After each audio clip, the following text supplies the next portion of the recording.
Autenticidade é algo muito importante e relevante para todos nós.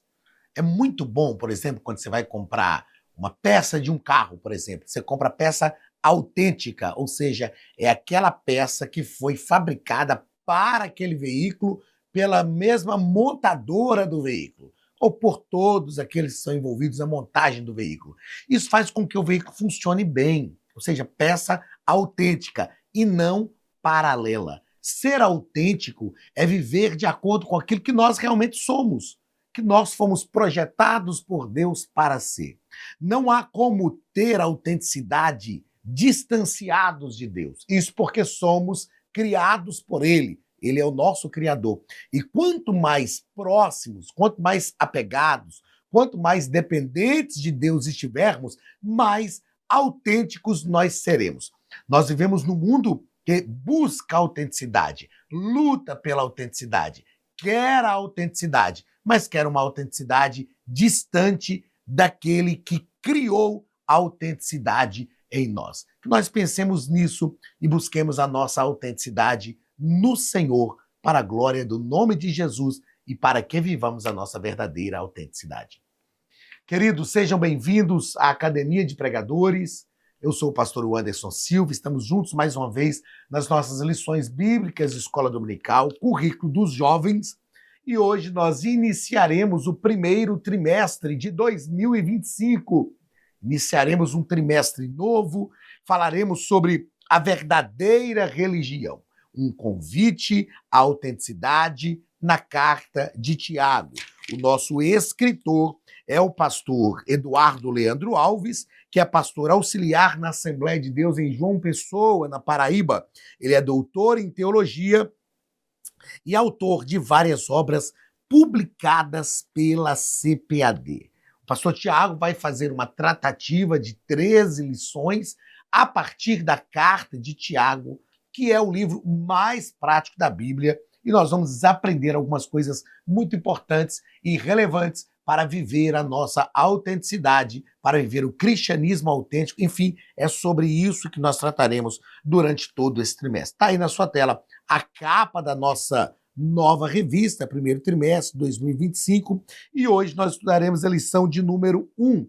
O título da nossa lição é Um Convite à Autenticidade. Lição de número 1, do dia 5 de janeiro de 2025, um convite à autenticidade. O texto principal da nossa lição está em Salmo 51 e versículo 6. Eis que amas a verdade no íntimo e no oculto me fazes conhecer a sabedoria. Perceba que o salmista Davi, neste salmo de confissão, ele fala que duas coisas que são muito relevantes para a nossa autenticidade. O íntimo, porque é onde está verdadeiramente o que nós somos, é aquilo que ninguém vê. Os antigos já diziam que quem vê cara não vê coração. E é claro que não é coração fisicamente falando, órgão físico, é coração no centro da vontade. E isso é o nosso íntimo. O nosso íntimo só o Senhor conhece. E é por isso que o salmista diz: eis que amas a verdade no íntimo, porque ele conhece a verdade de forma interior. E no oculto me fazes conhecer a sabedoria. No oculto é aquele que ninguém vê, é aquele que ninguém sabe. Deus conhece estas coisas e elas estão verdadeiramente ligadas à nossa autenticidade. O resumo da nossa lição nos diz que a autenticidade da fé cristã é a chave para uma vida plena em Deus. Plenitude. Eu gosto sempre de falar isso, já falei isso aqui na nossa EBD Jovens, EBD Adultos, já falei isso por algumas vezes. Jesus nos chamou para viver uma vida abundante. E o que é ter uma vida abundante? É ter uma vida plena. Jesus disse: eu vim para que tenham vida e a tenham em abundância. Então o Senhor nos chamou para uma vida de plenitude. E não há como viver esta plenitude sem autenticidade. E é sobre isso que nós trataremos durante todo este trimestre. O texto bíblico da nossa lição está em Tiago, capítulo 1, versículo 1 ao 4, que nos diz o seguinte: Tiago, servo do Senhor Jesus Cristo, às 12 tribos que andam dispersas, saúde. Meus irmãos, tende grande gozo quando cairdes em várias tentações, sabendo que a prova da vossa fé produz a paciência. Tenha, porém, a paciência a sua obra perfeita, para que sejais perfeitos e completos, sem faltar em coisa alguma. Nesses textos iniciais, nós vemos Tiago se apresentando. Nós sabemos que quem escreveu essa epístola não foi o apóstolo Tiago, mas foi Tiago, irmão de Jesus. Já foi comprovado isso, a arqueologia já encontrou textos desta carta de Tiago, encontrou textos que sugere-se que foram textos quase que dos dias de Tiago, irmão de Jesus mesmo. Enfim, a autoria deste livro já está clara, definida, a Bíblia deixa claro isso aqui, e a própria arqueologia também já comprovou isso. Outra coisa importante aqui é que ele diz, tende grande gozo quando cairdes em várias tentações. Nós vamos aprender sobre isso aqui. As provações e as tentações são ferramentas de Deus para nos aperfeiçoar. E é por isso que Tiago está dizendo, tende grande alegria quando cairdes em várias tentações. Antes de entrarmos aqui na introdução da nossa lição, uma coisa que eu quero frisar mais uma vez, eu disse isso no iníciozinho da aula, mas eu quero frisar mais uma vez que a carta de Tiago é o livro mais prático da Bíblia. É o livro mais prático da Bíblia. Ele nos confronta. Tiago nos confronta a um cristianismo prático, a um cristianismo autêntico, onde nós verdadeiramente exercemos a autenticidade da fé cristã. Ele já começa no capítulo dizendo: a religião pura e imaculada para com Deus é esta: ajudar os órfãos e as viúvas nas suas necessidades e guardar-se da corrupção deste mundo. Então, Tiago deixa isso claro. A proposta de Tiago é um livro autêntico, é uma carta prática, aliás. Outra coisa que eu acho importante falarmos aqui, eu penso ser muito relevante, é que não há controvérsias entre Tiago e Romanos, ok? Isso aqui vale muito para os professores de escola dominical. Não há controvérsias entre Tiago e Romanos, porque Tiago fala da fé, das obras, e Romanos fala da fé. Romanos fala da salvação pela fé, e Tiago fala da fé que é produzida pela salvação que nós já alcançamos. Então, na verdade, existem algumas falas contrárias a isto, mas é preciso deixar isso bem claro. É claro que existem também algumas falas, alguns textos de que Martinho Lutero, o grande reformador da igreja, né, ele assim olhava Tiago com uma certa desconfiança. Mas isso é inteligível, né, e é muito bem compreensível a partir da compreensão do contexto que Martinho Lutero estava vivendo, das defesas que ele fazia, enfim. Mas ao estudarmos hoje Tiago e Romanos, nós percebemos que Paulo está dizendo na carta aos Romanos: a salvação não vem pelas obras, a salvação vem pela fé, é dom de Deus. E Tiago está dizendo, ó, uma vez que você alcançou a salvação, você precisa mostrar as obras desta salvação. Nós precisamos produzir obras dignas da salvação que nos alcançou. Então não há nenhum paradoxo entre Tiago e Romanos. Na introdução da nossa lição, o nosso escritor, pastor Eduardo, ele vai dizer que Tiago buscou encorajar, tá aqui, ó, ele buscou encorajar os cristãos judeus que haviam sido dispersos pela perseguição e estavam peregrinando por outras terras. Ele fala aos irmãos da dispersão. O que é isso? Foi a perseguição que se levantou contra a igreja após a morte de Estevão. Os crentes foram dispersos e Tiago escreve para encorajá-los. Outra coisa que o nosso escritor fala aqui na nossa introdução é que estes cristãos judeus estavam sofrendo as aflições como bons soldados de Cristo. Eles não estavam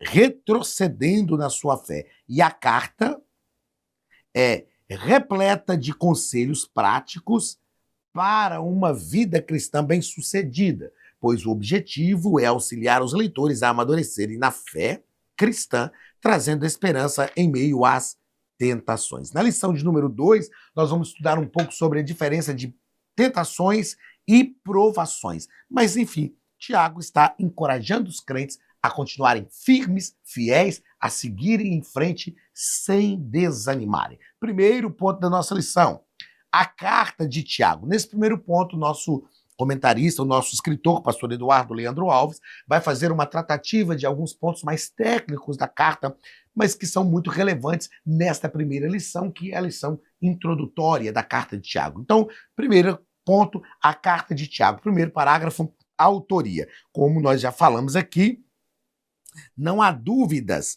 em relação à autoria da carta de Tiago. A carta de Tiago é atribuída, a sua autoria é atribuída a Tiago, o justo, irmão de Jesus, líder da igreja de Jerusalém. Tiago não creu em Jesus durante o seu ministério terreno, mas creu posteriormente, se converteu ao cristianismo verdadeiro e genuíno e foi líder da igreja em Jerusalém, deixando muito claro, esse Tiago aqui não é o Tiago, o apóstolo, é o Tiago, irmão de Jesus, que foi líder da igreja em Jerusalém e creu no cristianismo após a morte e a ressurreição de Cristo.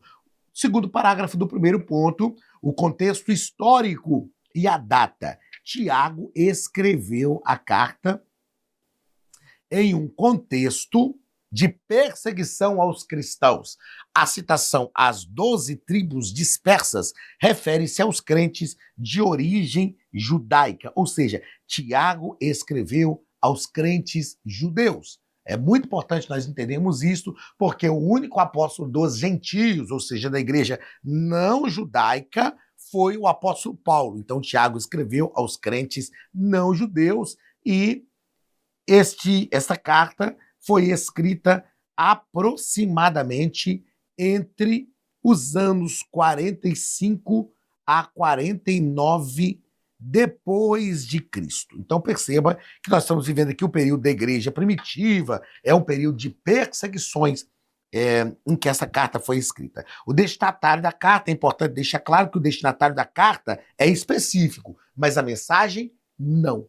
Paulo está escrevendo para os crentes judeus que estavam sofrendo perseguições. Então, o destinatário é para este povo. Mas Deus, na sua onisciência, preservou essa carta. É um texto inspirado que não tem como mensagem texto específico. A mensagem não é específica. Então, é importante dizer, o destinatário é específico, a mensagem não é específica. Terceiro parágrafo do primeiro ponto, a Academia de Pregadores tem um recado para você. Olá, queridos alunos e alunas da Academia de Pregadores, que bom ter você conosco neste momento tão especial. Estamos aqui para apresentar a nova plataforma da Academia de Pregadores, que foi construída ao longo dos últimos meses com muito carinho, um grande investimento, para levar até você não somente um conteúdo de excelência, mas também tecnologia de ponta. Veja comigo.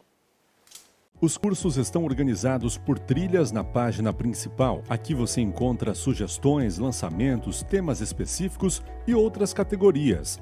No final da página tem uma trilha com todos os cursos. Após começar os seus estudos, a primeira trilha será Continuar assistindo, que mostra somente os cursos iniciados por você. Sobre a capa do curso, consta o número de aulas, a carga horária e um botão para adicionar os favoritos. Nesta seta, você pode expandir e ver um vídeo de introdução. Para fazer login, clique no avatar no canto superior direito e insira o seu e-mail e senha usados no cadastro. Caso tenha esquecido a senha, é só clicar neste link, preencher o e-mail cadastrado e a senha será enviada.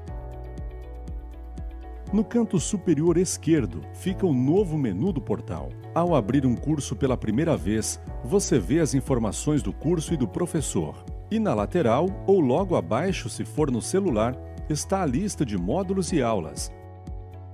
Algumas aulas iniciais podem ser grátis e qualquer pessoa que fizer um cadastro rápido pode assistir. Após se matricular, aqui você vê as aulas concluídas, aulas liberadas ou agendadas. Você pode adicionar os favoritos, dar uma nota ao curso e acompanhar o seu progresso. E se você sair do curso e retornar depois, o sistema vai abrir exatamente a última aula assistida. Se estiver no computador, use esta seta para ampliar a tela. Logo abaixo da videoaula você encontra os links para baixar anexos como áudio e apostilas. E neste campo em branco, pode fazer as suas anotações enquanto assiste. Depois é só imprimir ou salvar. Quando terminar o curso, clique no botão Emitir meu certificado e ele será gerado automaticamente no mesmo instante e sem custo. Clicando no avatar, você tem acesso ao seu perfil e histórico de pagamento. Em Meus Cartões, pode adicionar um novo cartão de crédito para fazer o pagamento do seu plano. Se você já era nosso aluno e seu cartão não aparece aqui, adicione um cartão na nova plataforma. Então aproveite as novidades e clique em Assine Agora.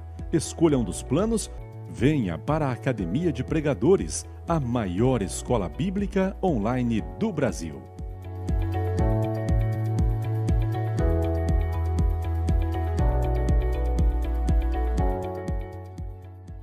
Estilo e estrutura. O estilo da carta é prático, é direto e prático, refletindo a personalidade de Tiago como um líder preocupado com a vida cotidiana dos crentes. Então, Tiago estava preocupado com a vida cotidiana, com o que era o dia a dia, e ele escreve de uma forma muito prática, fazendo com que o evangelho fosse vivido na pele, tornando o evangélico popular a todos os seus ouvintes. Outra coisa que o nosso escritor deixa claro aqui sobre a estrutura da carta é que sua estrutura inclui conselhos práticos, exortações e ensinamentos morais, tornando-a bastante acessível e aplicável. Ou seja, a carta é acessível e aplicável. Sempre que eu falo disso, eu lembro de quando eu tinha aí uns 15 anos de idade, eu estava vivendo uma crise cristã e eu pensei assim, quer saber? Eu me sentia assim muito injustiçado, muito incompreendido pela igreja, pela liderança, a crise da adolescência cristã. E aí eu falei, vou ler um livro, vou ler uma carta, vou ler um livro da Bíblia para eu encontrar consolo nessa situação que eu estou vivendo. E aí escolhi, eu acredito que direcionado pelo Espírito Santo, comecei a ler a carta de Tiago. Meu irmão, eu comecei a tomar tanta pancada, porque eu percebi que, não obstante estar servindo a Deus, a carta de Tiago me confrontou a servir ao Senhor com um cristianismo autêntico. E aí, na verdade, aquilo foi uma virada de chave na minha vida para que eu pudesse começar a desenvolver meu ministério, minha vida ministerial. Isso foi aos 15 anos, e aos 16 anos eu comecei a pregar a palavra de Deus. Aos 16 anos eu comecei a me envolver com a área de ensino, assumi minha primeira classe de escola dominical. Por quê? Porque a praticidade da carta de Tiago realmente me conquistou. A praticidade da carta de Tiago me confrontou e produziu mudanças na minha vida. Segundo ponto da nossa lição, o nosso escritor vai tratar sobre propósito e atualidade da carta de Tiago. Primeiro parágrafo, propósito da carta. Propósito. O principal propósito, nos diz aí o nosso escritor, o principal propósito é incentivar os cristãos a amadurecerem na fé, enfrentando as provações com alegria, sabendo que a prova da fé produz a paciência. Ter paciência. Em outras palavras, Tiago está dizendo assim, o que vocês estão vivendo é a vida cristã. Sejam bem-vindos à vida cristã na prática. O nosso escritor continua dizendo que ouvir a palavra de Deus e não praticar é o mesmo que não crer que ela é a palavra da verdade, que pode salvar o pecador. Nós vamos aprender isso com Jesus, né? Jesus deixa isso muito claro e Tiago replica isso depois para as tribos, para os crentes judeus que estavam dispersos.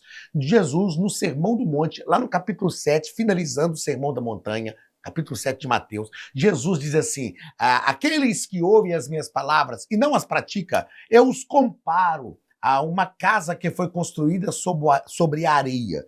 Mas aqueles que ouvem as minhas palavras e as praticam, eu comparo a uma casa que foi construída sobre a rocha. Ou seja, o evangelho prático. Se a gente ouve a palavra de Deus e não pratica, é como se a gente nem tivesse ouvido.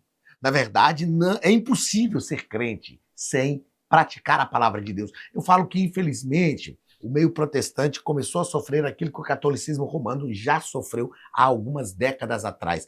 O católico não praticante. O camarada fez qualquer atrocidade na vida, todas as atrocidades. Aí você pergunta para ele, qual a sua religião? Ele diz, eu sou católico, mas não sou praticante. Não existe cristianismo não praticante. O protestantismo, o cristianismo é uma proposta, e dentro do protestantismo, dentro do cristianismo, estamos nós, os protestantes, é uma proposta de religiosidade prática. Ouvir a palavra e praticar. Segundo parágrafo do segundo ponto, a aplicação prática. Tiago nos ensina algumas coisas, como, por exemplo, o controle da língua, a impureza moral e a justiça social. Essas três coisas são coisas que nós precisamos falar de forma ininterrupta entre os crentes. Precisamos.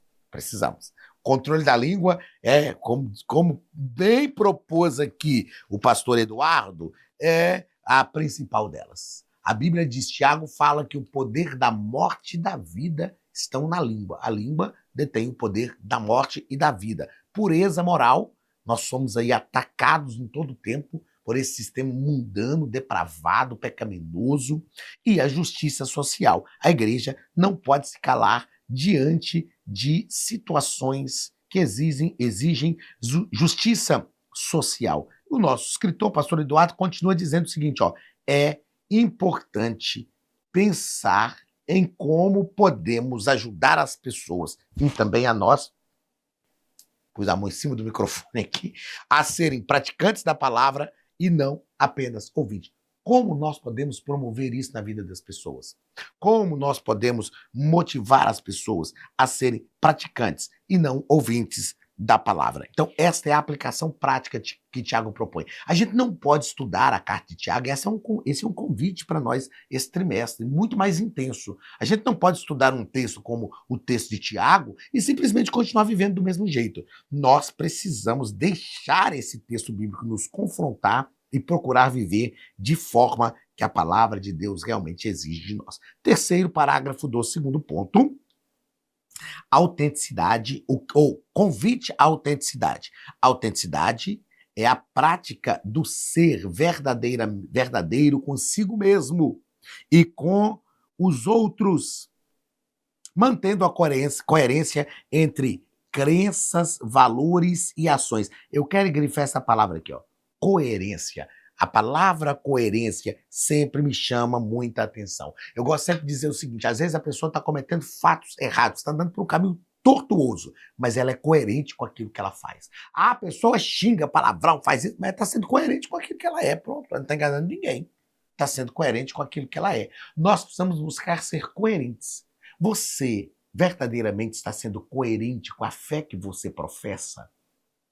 As atitudes que você tem são coerentes com a fé que você professa? Isso é muito importante e relevante na nossa vida. Outra coisa que o nosso escritor nos propõe aqui é autenticidade na vida espiritual. Fala sobre praticar a fé de maneira que realmente possa ressoar a crença em Cristo. Ressoar com a crença em Cristo. Ou seja, ter o mesmo som, tá afinado. E não apenas seguir rituais ou tradições por obrigação. A fé cristã é uma fé prática.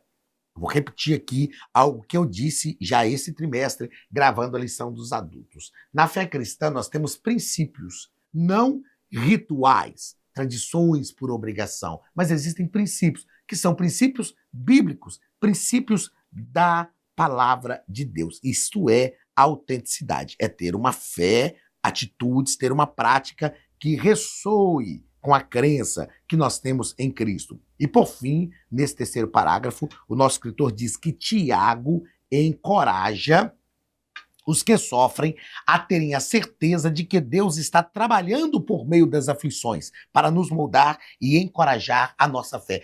Isso aqui é tão relevante, ó, que a gente pode colocar aqui, ó, Romanos 8:28. Quando Paulo diz assim: todas as coisas contribuem juntamente para o bem daqueles que amam a Deus, daqueles que são chamados pelo seu decreto. Então, Tiago está nos ensinando sobre isso. Mantenha a sua fé em Deus. Viva uma fé prática, porque tudo vai contribuir com o seu bem. Terceiro ponto da nossa lição, a importância da carta. Primeiro, os destinatários. Nós já falamos aqui, e o nosso escritor deixa claro que os estudiosos colocam o período da escrita da carta como após, vamos lá para outra página, como após os acontecimentos registrados em Atos 8, que causou a morte de Estevão e levou à dispersão dos cristãos. Embora ela tenha sido escrita para os primeiros judeus convertidos, seu conteúdo é útil para todos os crentes em Cristo em todas as épocas. É um conteúdo muito útil e prático. É aquilo que nós já falamos. Inclusive, citamos isso aqui, desse período em que a carta foi escrita. Segundo parágrafo do terceiro ponto, a relevância da carta para a igreja primitiva. E nos diz o nosso escritor, a carta de Tiago servia como guia moral e espiritual. Era uma bússola moral e espiritual para a igreja. Ou seja, é como se alguém perguntasse: o que a gente deve fazer para realmente demonstrar o nosso cristianismo? Vamos ver o que Tiago falou. Vamos estudar o que Tiago nos ensinou. E a partir disso eles começaram a praticar o cristianismo. Outra fala do nosso escritor é: a ênfase na perseverança e na ação prática reforçava a necessidade de uma fé viva e ativa. ênfase na perseverança e ação prática. Perceba se não são duas coisas que a nossa sociedade está precisando, que a nossa geração está precisando. Perseverar e ter uma ação prática que seja coerente com aquilo que nós professamos. Outra fala do nosso escritor é: uma das contribuições mais significativas de Tiago é a sua discussão sobre a relação entre fé e obras. E aqui eu destaquei, mais uma vez, eu vou citar esse termo de propósito: coerência. É a coerência que nós temos na nossa vida. A nossa fé é verdadeiramente coerente?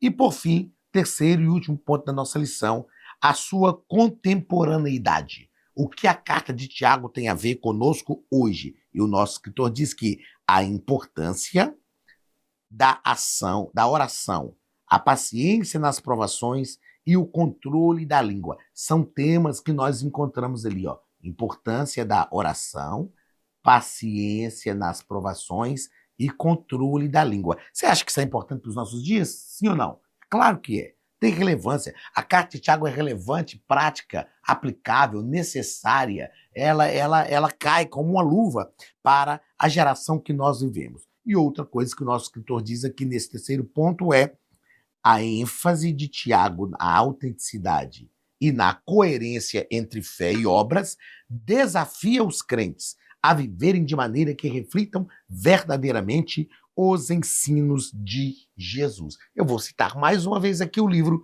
Em Seus Passos, O que Faria Jesus. O nosso cristianismo não deve ser um cristianismo demonstrado nas nossas reuniões culticas. Ele deve ser um cristianismo demonstrado nas nossas ações práticas, nas nossas relações cotidianas, nas nossas relações familiares, nas relações sociais, nas relações nos grupos, nos diversos grupos aos quais nós pertencemos. É preciso que as pessoas olhem para nós e vejam a diferença, mesmo que elas não saibam que diferença e o porquê nós temos essa diferença, mas elas vão descobrir que é porque nós somos cristãos, porque Jesus nos chamou, nos comprou com o seu sangue e nos fez diferentes. Aliás, esta é uma proposta não do Novo Testamento, é uma proposta desde o Antigo Testamento. em Êxodo capítulo 33, não é? Que Moisés fala com Deus que queria ver a face de Deus, e Deus fala com Moisés que ninguém podia ver a sua face, porém antes o Senhor disse que não iria com Moisés. Aí Moisés não iria com o povo, aí ia mandar o anjo. Aí Moisés diz assim: se o Senhor não for conosco, não nos faça subir daqui. Olha a pergunta que Moisés faz para Deus, que é uma pergunta retórica. Na própria pergunta nós encontramos a resposta. Moisés diz assim: não é porventura em andares tu conosco que isso nos faz diferentes de todos os demais povos da terra? O povo de Israel já havia sido chamado por Deus para ser o seu povo particular, em especial, e demonstrar esta diferença. E Jesus Cristo veio trazendo essa proposta do cristianismo para a nossa vida, a fim de que nós realmente sejamos diferentes, coerentes com a fé que nós praticamos. Que essa seja uma verdade na sua vida, na minha vida, e que nós vivamos um cristianismo prático e autêntico para a glória do nome de Jesus. Deus te abençoe, um grande abraço e até a nossa próxima aula, em nome de Jesus.